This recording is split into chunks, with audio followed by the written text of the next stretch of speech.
Hey, y'all, you listen to the Gary Owen podcast. Hashtag Get Some.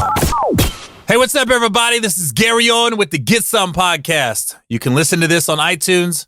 Just go to itunes.com/GaryOwen.com or watch it on YouTube.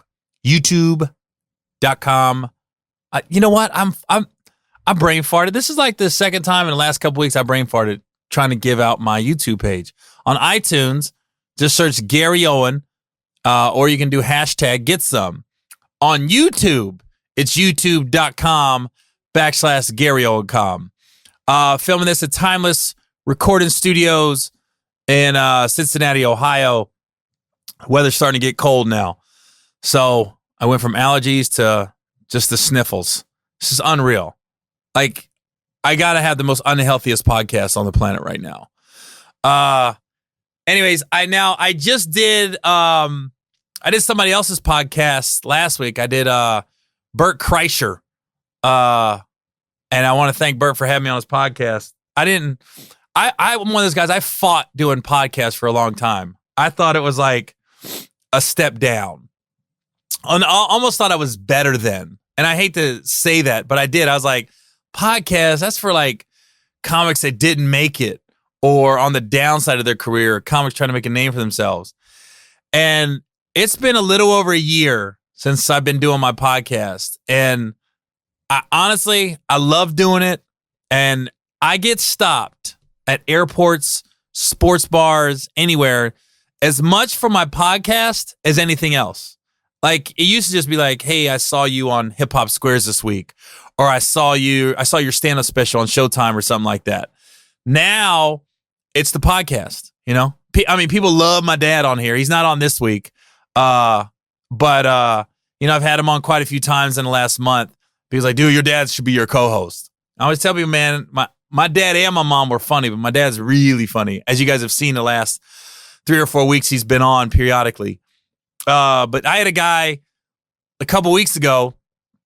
I'm at a sports bar watching a football game, and he just walked in. He goes, at the end of the day? And I went, huh? He goes, yeah, your podcast. And I was like, damn, that was like a month ago. I was talking about Adrian Broner always saying, at the end of the day, that's what it's all about, the end of the day. And the fact that he quoted it. And then, just lately, man, everywhere I go, restaurants, whatever, people say they listen to the podcast. So my apologies to anybody out there with a podcast that I just didn't know. I didn't know it's a whole other fan base. Like, there's people that really listen to podcasts. And what I've noticed is since I've been doing mine, I listen to more podcasts.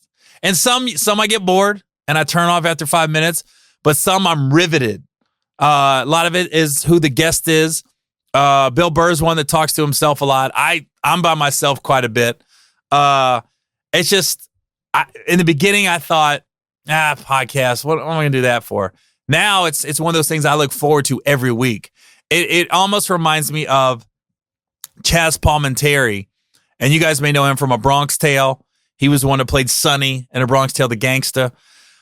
He told me a story. We did a movie called Little Man years ago. He told me a story about, he got offered a Coca-Cola campaign. He goes, they're going to pay him something like $3 million. It was definitely in the multi-millions. I'll just say $3 million. And he wasn't going to do it. And he goes, nah. He goes, I'm not doing no Coca-Cola campaign. He goes, I just got nominated for an Oscar. He goes, I got movie roles coming in. He goes, he thought a commercial was a step down. And his wife, he said, my wife pulled me aside and was like, motherfucker, I will leave you if you don't do this Coca-Cola commercial. He was like, huh? And it was like a whole campaign where he was like a gangsta.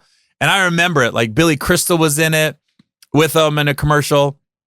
He was playing this gangsta that, I don't know if they changed the formula for Diet Coke or it was Diet Coke compared to, Coca-Cola free or something. But it was this whole Coca-Cola campaign.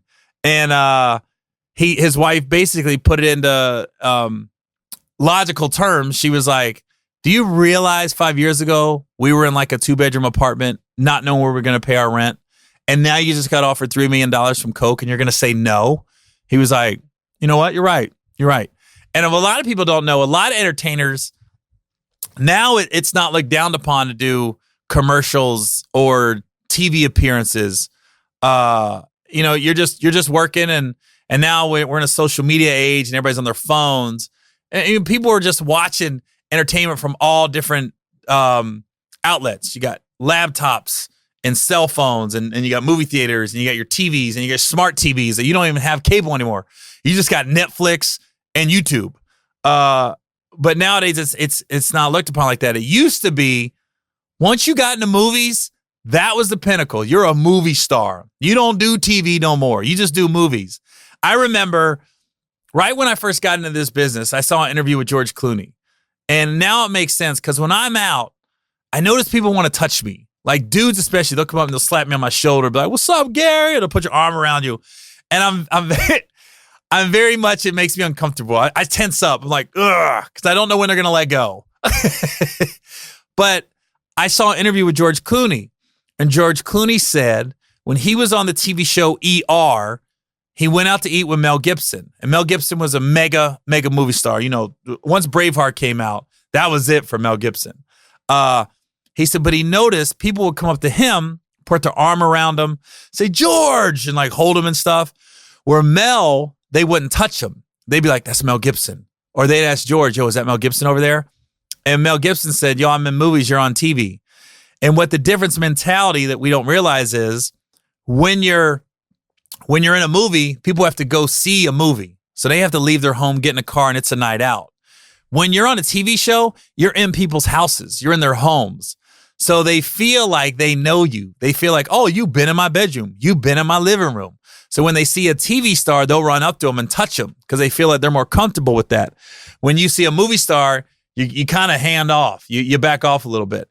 At least that's the way it used to be. I don't think it's like that anymore because there's so many other ways to see people. I mean, look at like Tim Allen. He's back on TV again. Like he went from TV to movies, and now he's back on TV. Robin Williams, before he passed away, he had the TV show that he came back. He was just doing TV. So nowadays, I like the mentality of entertainers now, where it's just work, man. It used to be everyone had commercials overseas. Like I remember George Clooney had like a coffee, like an espresso ad he was doing in like Japan or some shit. But people didn't know that a lot of the big name actors, they were doing a lot of ads overseas. Now, I mean, it's all one. It's all combined now between, with social media and advertisers and TV and film. It all just goes together. I remember I had a little apprehension about doing my reality show when I got offered that, and I was like, I don't know if I should do it. And I called a couple producer friends, and I was like, "You think I should do it? Is it going to hurt me? Like, am I not going to get any acting jobs?" And they go, "As long as you don't come across as an asshole, and you're not an asshole, Gary, people are still going to want to work with you." And I was like, I didn't think of it like that. And then it hit me. And I don't know if a lot of people realize this. Monique had School of Love or something. It was all the guys from like Rock of Love and Flavor Flav. The girls that didn't get picked. They all went on that house. School of Love, I think it was called, or something like that. But Monique does basically I don't want to call it trash TV, but it was like Love and Hip Hop type deal. She did that show, and then next year she won an Oscar for Precious. So she basically did like a Flavor of Love type show, and then she won an Oscar the next year. That's why I was like this. Oh yeah, anything goes nowadays. You can do whatever you want pretty much in entertainment, and nobody will hold it against you on another project. So I got a little sidetracked. Let me go over my schedule real quick. New Orleans, Louisiana, coming your way November 17th to the Sanger Theater. Cincinnati, Ohio, December 15th at the Taft Theater. New Year's Eve, I'm in December 31st. I'm in Dallas, Texas. And then December 28th, I'm in Milwaukee, Wisconsin at the Pabst Theater. P-A-B-S-T. I forgot they made that beer. When I was growing up, I remember everybody in the trailer park used to drink Pabst Blue Ribbon. That was like high-end shit. You got a Pabst. They didn't even call it a beer. You got a Pabst. Any other beer was a beer. Budweiser, Bud Light, Schaefer. Oh, my God. Shitty Schaefer beer. Schaefer beer and Pabst Blue Ribbon was the beer of the trailer park when I was growing up. Other dates. November 30th through December 2nd, I'm in San Francisco, California at Cobb's Comedy Club. And then November 23rd and 24th, which is Thanksgiving weekend, I'm at Tommy T's in Rancho Cordova, which is basically a suburb of Sacramento, is where I'll be at. And then Seattle, Washington, I'm in December 20th through the 22nd at Parlor Live. And December 29th and the 30th, I'm in Chicago, Illinois at the Ari Crown Theater. It's Ari or Ari. I don't know how you pronounce it. In Chicago, Illinois. I was talking to some friends of mine.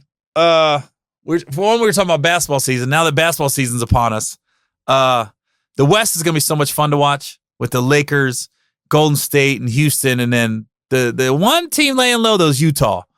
Utah's got a lay low squad, man. Lakers going to be the one everybody's going to want to watch. And, of course, Golden State's just the dynasty. And Houston bringing Carmelo in. But Utah, low-key, got a really good team. If Utah's in the East, they might be the favorite. I mean, you got Boston, but they might be the favorite if they're in the East. It's now that NBA season is finally upon us, I'm just looking forward to, Kawhi's in Toronto, and East is like a JV though, because you pretty much got Boston, Toronto somewhat. Now they got Kawhi, but East, yeah, it's all about the West, man. It's all about the West. But I was talking to some military buddies, man. I always like it when I run into my old Navy buddies, because we just start reminiscing about whatever. And I was in D.C. a few weeks ago at the MGM Grand Casino. Thanks for everybody for coming out. We sold that place out. But I was talking to some buddies, man. It's funny because we were talking about when I was in the Honor Guard in D.C. And you got to realize, when I was in the Honor Guard in Washington, D.C., I got there and I was 17 years old, was a virgin, never really traveled outside of Ohio, other than we took 2 family vacations. One, we went to Cocoa Beach, Florida, and the other one, we went to New Smyrna Beach, Florida. And we drove when I was growing up. So I had never been on a plane until I went in the Navy, and I flew to boot camp. It was the first time I was on an airplane. Was a virgin. I was a late bloomer. So I lost my virginity in the Navy. And one guy was telling me about a story that I had completely forgotten. And then we started reminiscing about girls and stuff in the Navy. So I'm going to give you my first 3 sexual encounters this podcast. And me explaining the sexual encounters is going to last longer than the sexual encounter, because all 3 were very brief. Very brief. Okay, so this is how I lost my virginity. I remember I was in the Navy. I'm in the Honor Guard, Washington, D.C. I had a roommate. So we had barracks. So the way the Navy barracks was set up was it was 2 guys to a room, but 4 guys to a bathroom. So you had, like, they call it, I guess if you had a house, it'd be like Jack and Jill bathrooms, where 4 guys got to share 1 shower, 1 toilet, but you had your own sink in your room. So it was like room, bathroom, another room. That's how you connected each other. So my roommate at the time in the barracks, he had a girlfriend, and she was always over in the room, and we had no privacy. So I would always have to leave whenever he wanted to fuck, basically. So he'd be like, "Yo, my girl's coming over, Gary." And we had a common area where guys could hang out in the lounge. There was like a beat up TV, or I just go do laundry and press my clothes. I literally would do my laundry and press my uniforms around him fucking. So if he's like, "Yo, my girl's coming over, Tuesday at 6 o'clock," I'd be like, "Okay, that's what I'm doing my laundry. From 6 to 8, I'm going to do my laundry so he can get his dick sucked and get laid." And I was respectful of him. But then his girlfriend started to bring a girl with her. So then she started hanging out in the room. So then it went to, now we're having drinks in the room. So we're having drinks every now and then. And I still didn't mess with the girl. I wasn't interested at all. And then they kept telling me, "Yo, she's digging you, Gary. She likes you." And I'm like, So they set me up. This is how I lost my virginity. We're all having drinks in the barracks and da-da-da. And then my roommate and his girl disappear. They're gone. And I'm like, and then the girl she made the moves on me. She started moving in, and I'm like, "What?" And then, so anyways, long story short, well, it's really a short story shorter. We did it, and it was over. and the same amount of time that I just said we did it. I remember I stuck it in. Wasn't sure how that's supposed to feel. That's a weird feeling when you never had sex before. And then I remember I thought I was doing it right. And then I'm just pumping away. And then I went, and she goes, the girl literally went, "Are you coming?" And I was like, "Yeah." She goes, "Already?" I was like, "Hold on." I said, "Get out." I said, "Get out." I literally kicked her out of my room off my embarrassment. But the fact that she said "already," I went, "Get out." And I kicked her out of my room. So now she's in the hallway and she's knocking on the door. She's like, "I'm sorry. I'm sorry." And I'm just not answering. Now we got these little TVs in the room. We didn't have cable, but you could have an antenna with TV. So now I turn my TV all the way up, and the TV's literally like a 10-inch TV. And I'm trying to ignore. Then my roommate comes back like a half hour later. I guess he thought I was about to put in work. He literally could have left, went to the vending machine, and came back. And he comes back. He's like, "Yo, where's old girl?" And I'm like, "I don't know. She left." I didn't tell him what she said. I didn't tell him I kicked her out of the room. I was just like, man, she left. And then he's like, "Well, we can't find her." Keep in mind, this is before cell phones. So there's really no way to reach somebody. So this girl rode with another girl. So they're looking for her. This hoe, right? She's knocking on my door. I'm not answering. This hoe went to another guy's room. So this is how it is. You're basically, you're a raw piece of meat to wolves when you come into the barracks. Not that we're assholes or anything, but you got a bunch of dudes, all teenagers or early 20s. So you got a bunch of horny motherfuckers. And when you see a girl in the hallway, it's some prison shit. Guys are yelling, "What's up, baby?" Or you see guys come out their doors and they look around the corner because they might see a fat ass walking down the hallway or a good looking chick. So the fact you got this girl knocking on my door and she can't get in, another dude walked by. I was like, "What's wrong?" So she started talking to him. I want to call her a bitch. This hoe started dating a dude. So I kicked the girl out of my room because it was my fault. I was rude, but I just didn't know how to. Emotionally, I probably wasn't ready to have sex, even though I was 19 years old at this time. I just didn't know how to handle it. So I kicked her out of the room because she said "already," but it was fast. And then I kicked her out of the room, and then another dude swooped in, not knowing I just hit it. It wasn't like I beat it up. It's probably like I give myself 12 pumps, maybe 12 pumps, and then come to find out, I'd see her now at the barracks with this dude. Like he parading around with her, like holding the hand, like that's his girl. And the whole time I'm just looking. And I will say this about this chick. She never said anything. As far as I know, nobody in those barracks in the honor guard ever said "quit coming, Gary," or 12 pump shorty, or nothing like that. So I don't think she ever said anything. Maybe because she's a little embarrassed, like because she never was pounding on the door like, "You quit coming, motherfucker, let me in." She never said that. She was pounding on the door going, "I'm sorry. I'm sorry." That's what she was saying to me. Because I didn't kick her out, like took her clothes off and threw her out of the room. I just went, "Get out." And I was just cold. I was just sitting on the other bed. "Just get out. Just get out." And like she put on her clothes and then she just left. And this dude literally for the next 6 months, I'd see her around the barracks. And I'd just be like, it got to a point where it's almost like an inside joke. Like I'd see her and almost give her like a half smile. And then like, I don't know. Those two might be married right now. I don't fucking know. That was my first. That was when I lost my virginity. So it gets better. Let me give you my next two sexual encounters. So the next one, I met this girl and she went to Maryland Eastern Shore, which is a HBCU. I didn't know it was a HBCU.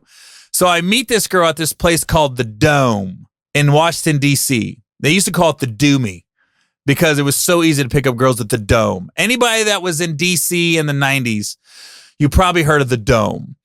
And so I was there. Again, I'm 19 years old. I'm young. Only had sex one time in my life. And I meet this girl. We talk on the phone. Keep in mind, this is before cell phones. So you're at a payphone, and every now and then when you get a little money and get a roommate, you guys might get a phone in your room. And it was like, I don't know, $20 a month, and you split the bill. So I meet this girl. We make plans to have a weekend in Ocean City, Maryland. So I get off work on Friday, and I get off early.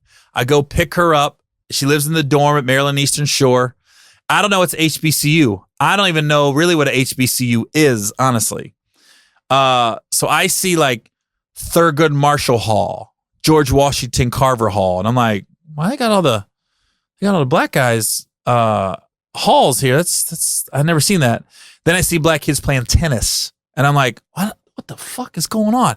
You gotta realize Maryland Eastern Shore sits in the middle of nowhere, and I'm like, I felt like I was in an alternate universe, because you're based on a country road, then you're on a college campus, and there's nothing but black kids on the campus. And I didn't know it was HBCU. I didn't really know what it was. So I was like, so then I go to her dorm, and the girl at what do they call that? Whatever the dorm people are that run the dorm, that regulate people. Not hall monitors, but the girl working the front desk at the dorm. She's black. And then I see nothing but black girls in the dorm. Then I go up to where her dorm room is. All black girls in the dorm. I'm like, what is going? So then she schooled me on the way to Ocean City about what an HBCU is and why she went there and everything else. So we get to this shitty hotel room in Ocean City, Maryland. I don't have a lot of money. I'm broke. So the plan is to stay there Friday night, Saturday night, drive back Sunday. I'm gonna drop her off at I'm gonna drop her off at Maryland Eastern Shore, and I'm gonna drive back to DC. It's about, it's a couple hour drive, 2.5, 3 hours, something like that. So Friday night, we try to do it. I remember I bought a bunch of Mickey's Big Mouths, and I filled up the bathtub with ice, and I put them on there. I brought like 24, like 2 people were going to drink 24 Mickeys. So I put the Mickeys in the ice, and we're drinking, we're having fun. And then we tried to do it, and I couldn't do it. And I was like, she goes, what's wrong? She goes, well, I go, oh, are you a virgin? And she goes, no, my hymen's been broken. I didn't know what the fuck a hymen was. Like, what's that?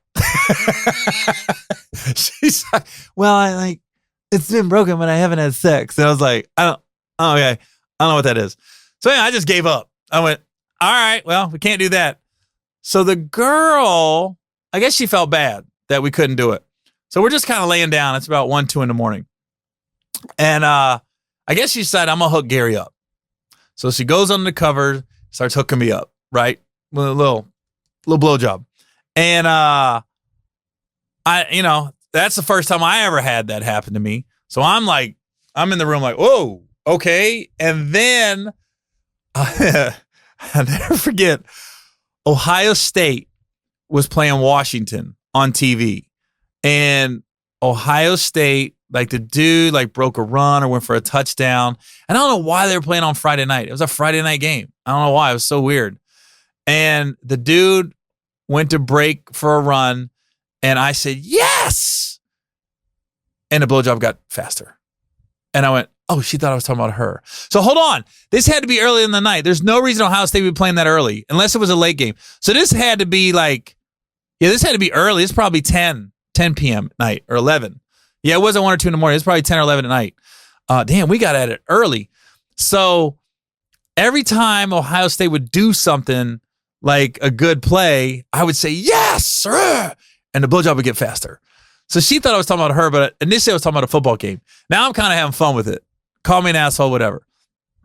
So then I finish, right? So I finish. And I was weird. Once I finished, I was done.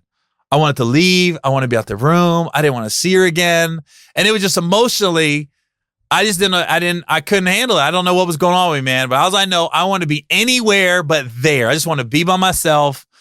And so I'm literally laying in bed with my eyes open all night. And she's trying to cuddle and everything. And I'm like, she didn't do anything wrong. I'm like, how do I get out of this? I'm supposed to spend another day with this chick. There's no way I'm going to make it to Sunday. So I get up at literally 5:45, and I hit her, and she's a little tipsy too. And I go, hey, I'm going to go get some breakfast. So I go down to McDonald's and I get on the payphone and I call my roommate and I go, hey man, can you call this hotel room in Ocean City, Maryland? And can you tell them I got to come into work? I got called into duty. Because when you're in the Navy, you can get called into duty. If you're off, you're not supposed to be that far away. We had to sign a waiver to get like these 50-mile shits, they call them. And what it was, if you plan on traveling over 50 miles away from the base, you got to get permission. And I'm way over 50 miles from the base and I didn't get permission, but she doesn't know that.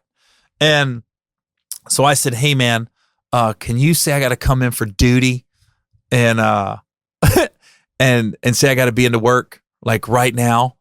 So he goes, okay. So he calls the hotel room. She answers and he tells her this. So then I call him back like 15, 20 minutes later. I said, did you get a hold of her? He goes, yeah, she answered.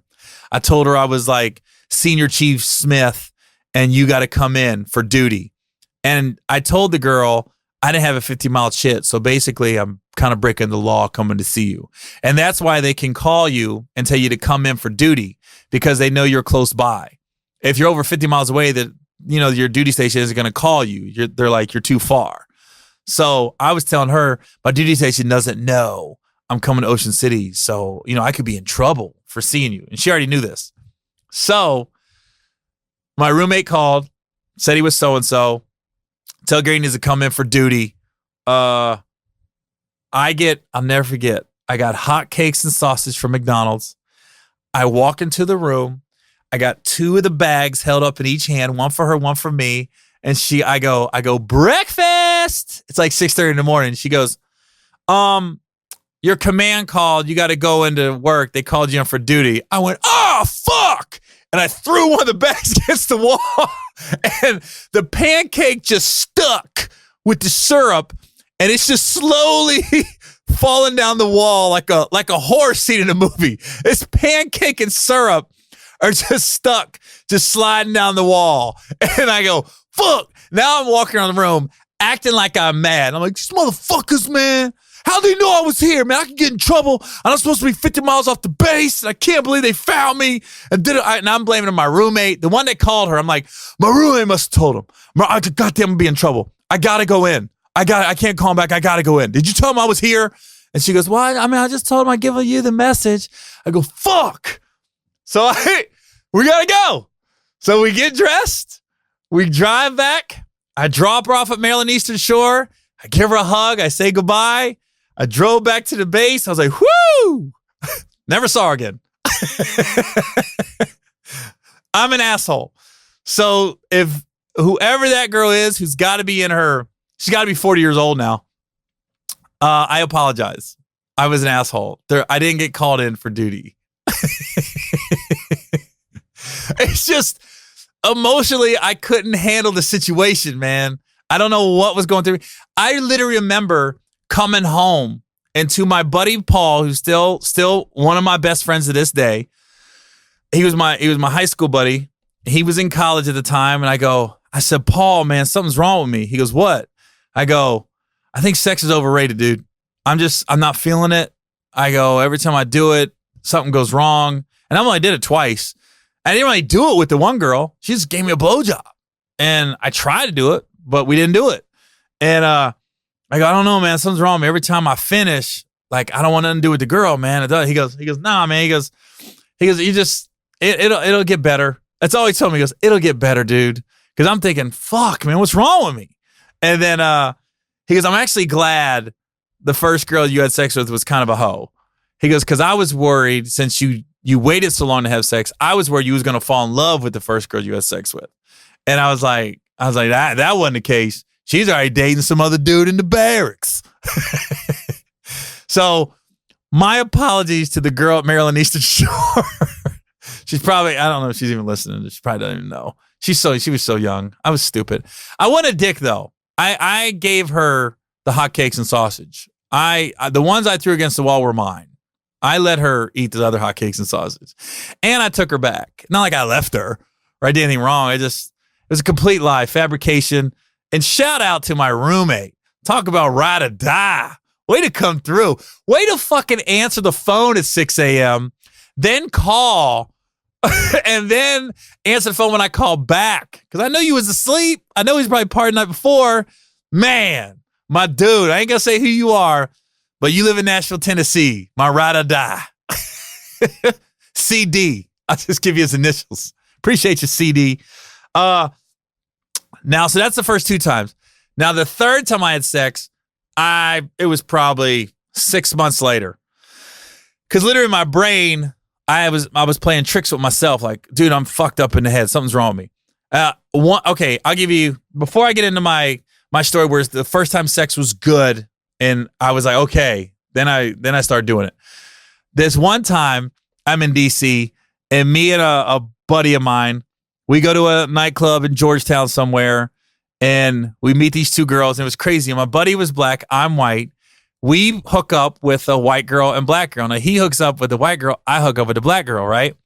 So we go back to the black girl's place, and she's got a nice little house in D.C., and we go back there, and I was just so mentally nervous and fucked up in my brain that we could go all the way back there. I didn't want to do anything because I was like, I don't want her to talk about me. I don't want this to go wrong, and I don't want to dog her. And I'm also thinking, damn, if I do it and I finish and my boy's not done yet, I'm stuck with this girl. And I was thinking about weighing the pros with the cons. So my boy is just beating it up in the other room. I'm just like, God damn, dude. I felt bad for the girl. I was like, dude, what are you doing? And then, so the girl that I'm talking to, we're just kind of laying on the bed. And I'm not making any moves. And she's like trying to do a little bit, but she's not being real aggressive. And I just remember she goes, do you want something to drink? And I remember going, you got any orange juice? She goes, yeah, I got some orange juice. And she brought me an orange juice. And all my life, it was the best glass of orange juice I ever had. It was so cold and so refreshing. And that's all I did. I drank a glass of orange juice with this chick. And I think she was wide open to hook up with me. And I just never made a move towards her. And this is before cell phones. So there was no like text message follow-ups. And there wasn't like I could call her. It was like you write the number on a piece of paper and they might call you. And let me tell you something, me and my roommate got the most basic phone package because we were broke. We're 2 Navy guys.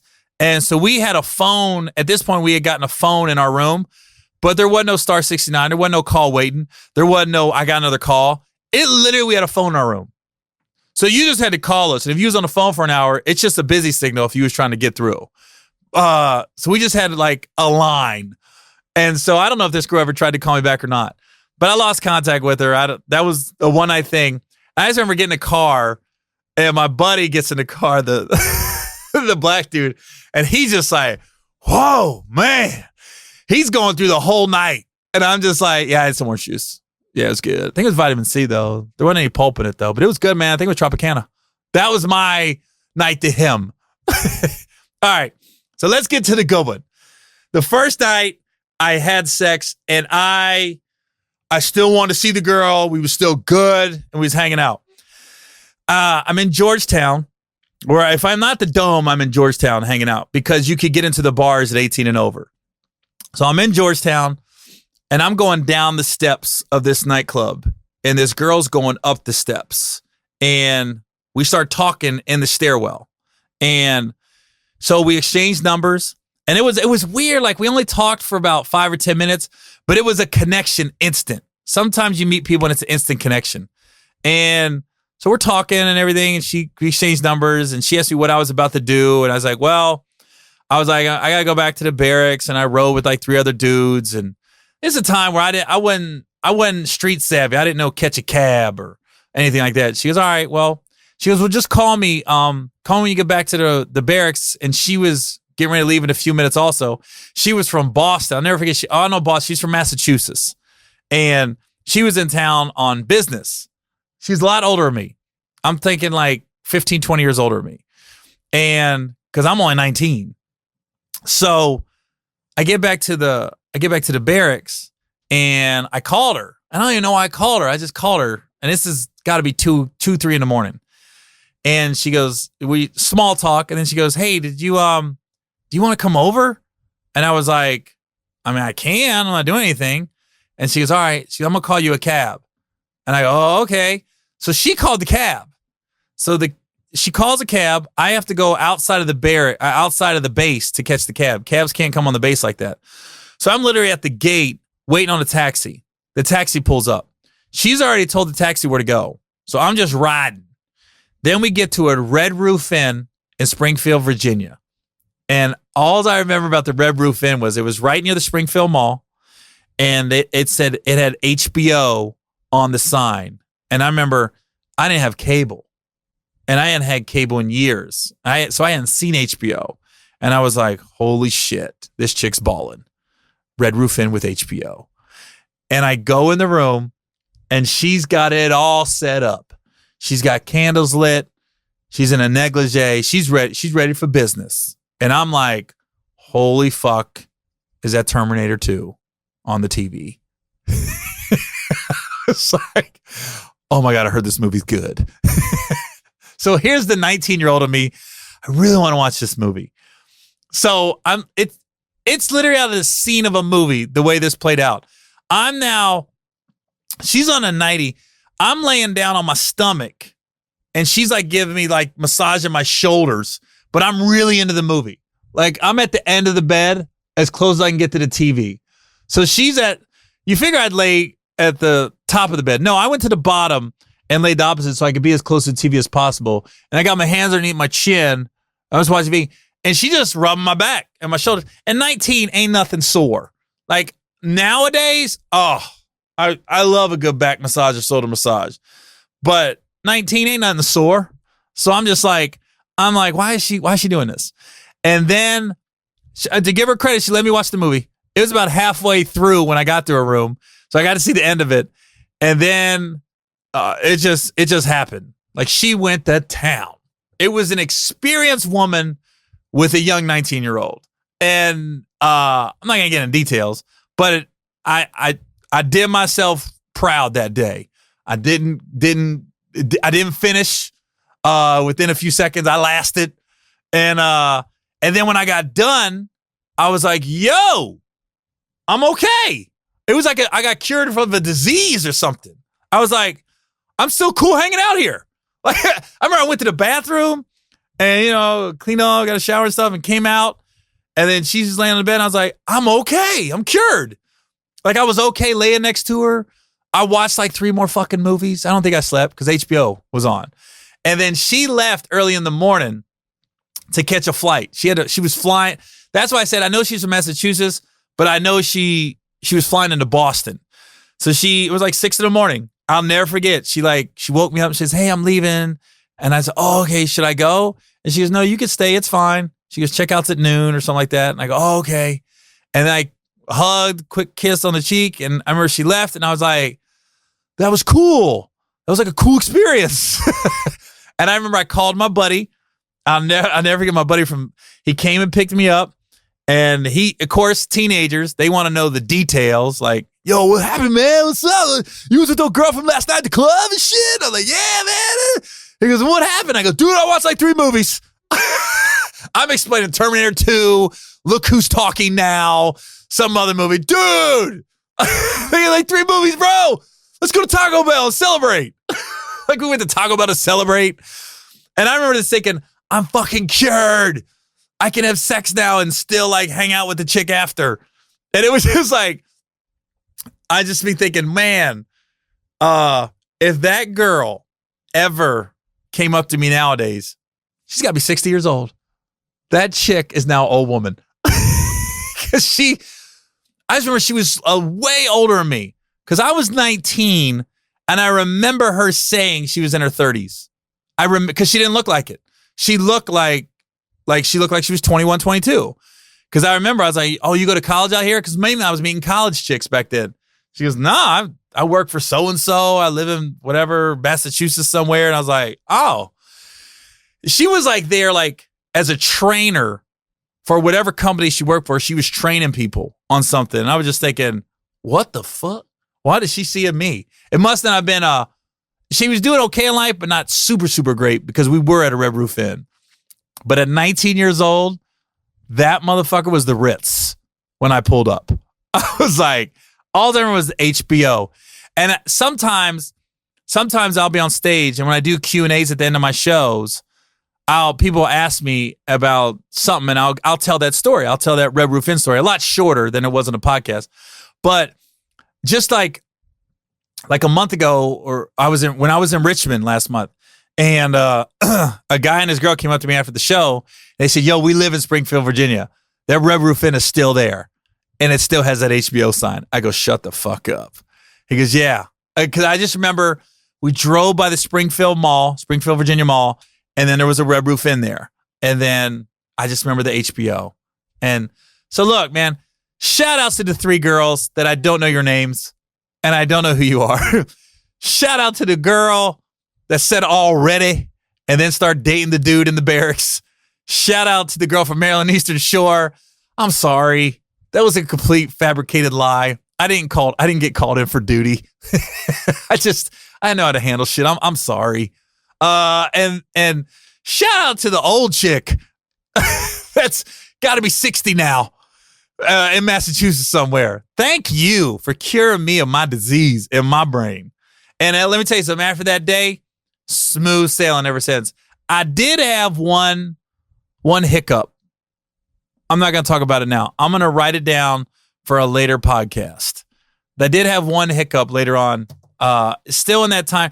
There was a 2-year time frame when I was in DC. I was 17 when I got there, and I was 19 when I left. And that 19-year-old Gary was he had some baggage when it came to sex and girls, like emotional baggage that he didn't know how to handle. There was one incident, and it happened in Cincinnati, and I'm gonna tell that story on a later podcast. But shout outs to those three girls. I thank you and I'm sorry. Is all I can say. Thank you and I'm sorry. All right. Appreciate y'all listening. This is Gary Owen with the Get Some podcast. If you want to listen to my podcast, just go to iTunes, search Gary Owen, #Get Some.